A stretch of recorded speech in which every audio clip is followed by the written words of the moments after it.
Hi, my name is Steve Young and welcome to another video where we aim to answer some of the more frequently asked questions that crop up during the training sessions. So today we're looking at what is backdriving. To correctly test an IC in circuit, the device needs to be exercised in accordance with the manufacturer's recommendations. So we need to test all the inputs with signals applied at the correct voltage levels, and we need to monitor the outputs to make sure that the highs and lows meet the manufacturer's recommendations. So all of this information is available on the manufacturer's datasheet, where they define all the voltages to power up the device and all the input and output logic levels. So what are we actually doing? So we have a device that has logic gates inside it, and there is a corresponding truth table from the manufacturer telling you how that device should function. So we need to put signals into that device, and we need to monitor the signals coming out of that device to make sure the device is functioning correctly.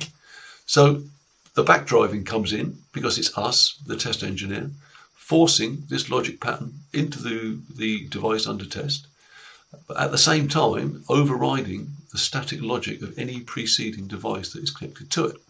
If we were testing the device out of circuit, then this wouldn't apply. But as the device is in circuit on a board, we have to assume that device is connected to other devices somewhere on that circuit board.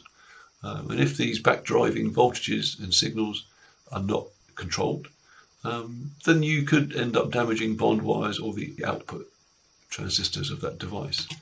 So what are we looking at here? So we have a truth table, and we're testing this logic gate under here, and we need to put signals on the input pins, and then we need to monitor those signals coming out on the output pins, in this condition on the Y pin. But at the same time, we're driving against the static signals on the device that is connected to it. So protecting those device pins from any possible damage, DEF standard 0053 recommends that the time that this junction should spend in backdrive should be limited to 25 milliseconds. So this backdrive condition also has an on-off ratio of 1 to 20, meaning for every 25 millisecond drive cycle, that junction will rest for 20 times longer. So that's about half a second.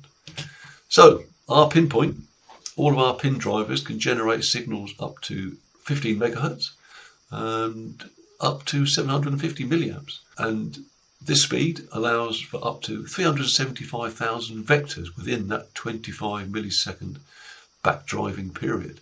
And this is enough vectors to test even the most complex of ICs. So that is backdriving. I hope that answers your question. You can also look in TestView. TestView help file will also give you examples of backdriving and explain furthermore. So thank you for watching this video. I hope it answers your question, and goodbye.